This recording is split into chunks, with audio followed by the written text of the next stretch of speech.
ഇന്ന് നമ്മൾ പറയുന്നത് ഡ്രോൺ ഉപയോഗത്തിൻ്റെ ഗുണങ്ങളെ പറ്റിയാണ്.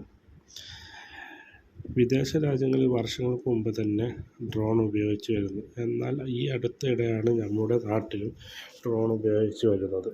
അതുകൊണ്ട് തന്നെ ഗവൺമെൻറ് നല്ല രീതിയിൽ ഇതിനെ പ്രൊമോട്ട് ചെയ്യുന്നുണ്ട്. കൃഷി ഡിപ്പാർട്ട്മെൻറ്റും ഗവൺമെൻറ്റും എല്ലാവരും. അതുമൂലം കർഷകർക്ക് നോർമൽ രീതിയിൽ നമ്മൾ ഒരു ഏക്കർ മരുന്ന് സ്പ്രേ ചെയ്യണമെങ്കിൽ 2 to 3 അവർ സമയം വേണം. അതുകൂടാതെ 100 to 120 ലിറ്റർ വെള്ളം ഉപയോഗിക്കുകയും വേണം.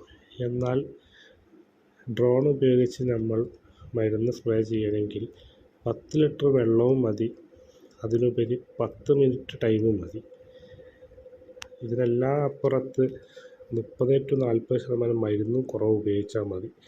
അതുമൂലം കർഷകർക്ക് നല്ല രീതിയിൽ മണി സേവിങ്ങും നടക്കുന്നു.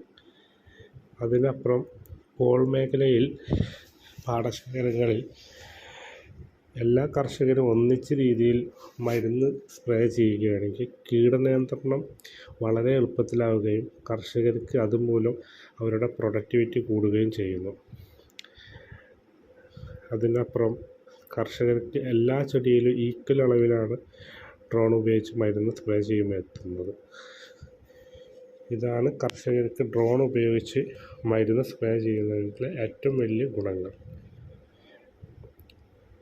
അടുത്ത വീഡിയോയിൽ ഇതിൻ്റെ ബാക്കി ഭാഗങ്ങൾ വരുന്നതാണ്.